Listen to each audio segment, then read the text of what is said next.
Penembak Laskar FPI terkuak. Di media sosial beredar situs Oppositlex yang menayangkan foto dan pelaporan Bribtu Fikri Ramadan kepada Mabes Polri tanggal 7 Desember 2020.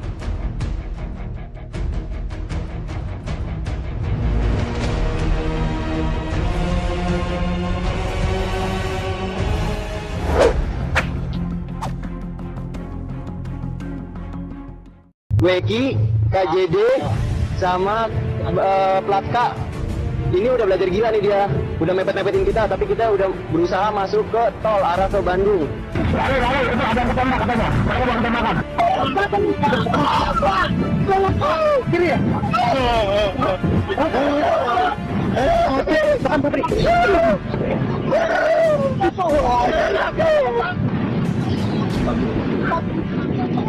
Itu kenapa dia? Kita sembunyi dulu tempat aman. Enggak, tadi udah nggak sih, enggak bisa kawang, enggak. Nanti kalau kita keluar kemana? Dan bentar kemana dan? Balik markas. Balik markas aja. Kenal anak-anak. Enggak, udah jangan balik, kita kenal. Balik ya, balik markas, masuk tol. Mana itu mana? Lapor ke anak-anak. Lihat mobil. Langsung balik. Jangan semua. Kena tangan nih. Kita tadi angkat abon juga, abon lagi. Bang Ambon posisi Bang Ambon.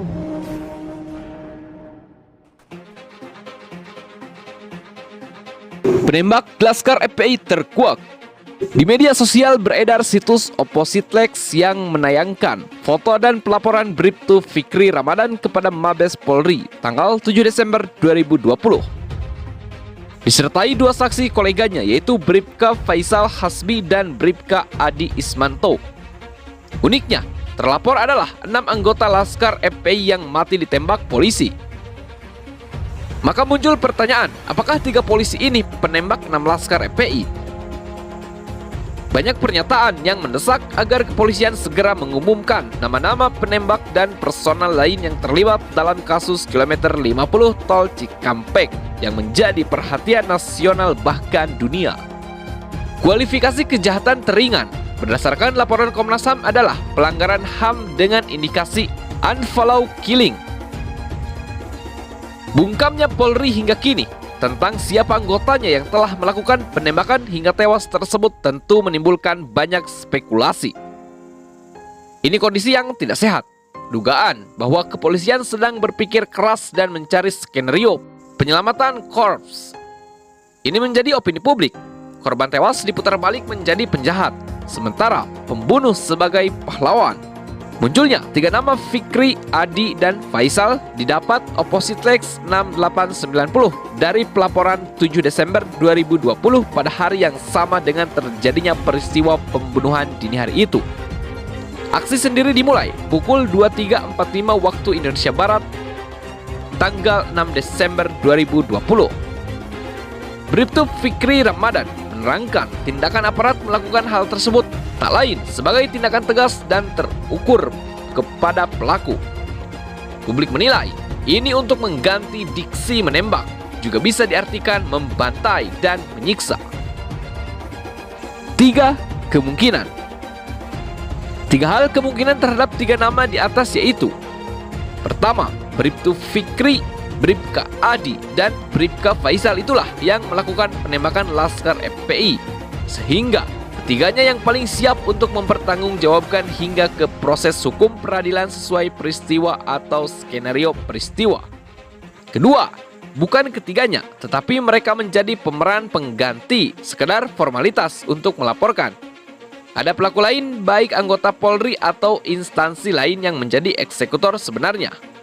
Ketiga, anggota Polri dan instansi lain berkolaborasi untuk mengeksekusi. Artinya, dapat lebih dari 3 orang personal di atas. Proses penguntitan dan pembuntutan dilakukan bukan oleh 1 atau 2 orang.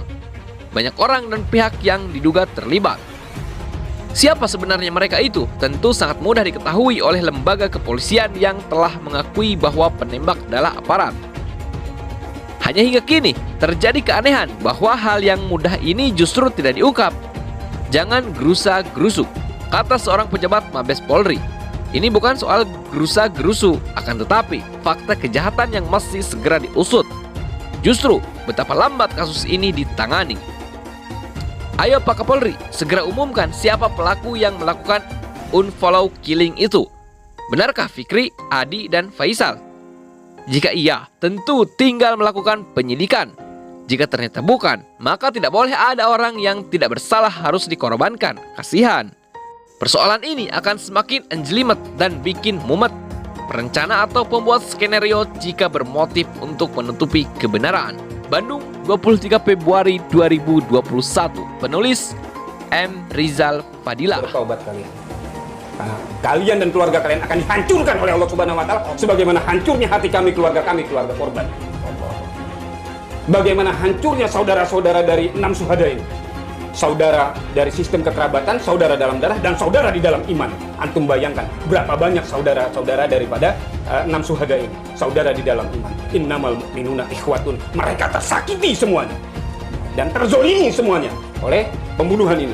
Apabila kalian tidak bertobat, mereka mengangkat tangan, dosa mereka yang terzalimi, hancur kalian. Demi Allah, kalian hancur. Amin ya Allah, amin. Tempatnya. Tetapi peristiwa itu terjadi, ini lokasi ini rata. Sekarang ini rata, masih kita melihat ada alat beratnya di sana. Jangan sampai dengan hilangnya bangunan ini, dengan ratanya bangunan ini, hilang pula isu, hilang pula yang namanya proses untuk membongkar peristiwa kilometer 50 ini. Siapapun pelakunya mesti diadili dan mesti ada yang bertanggung jawab akan hal ini. Tentunya kepada pemangku kekuasaan, tentunya bagi pejabat kekuasaan yang memerintah hari ini. Mestinya yang paling bertanggung jawab ini adalah Bapak Presiden Joko Widodo.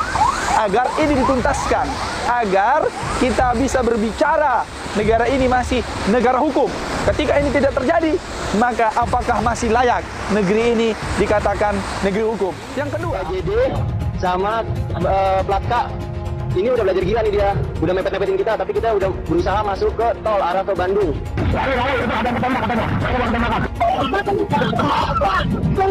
Kiri ya?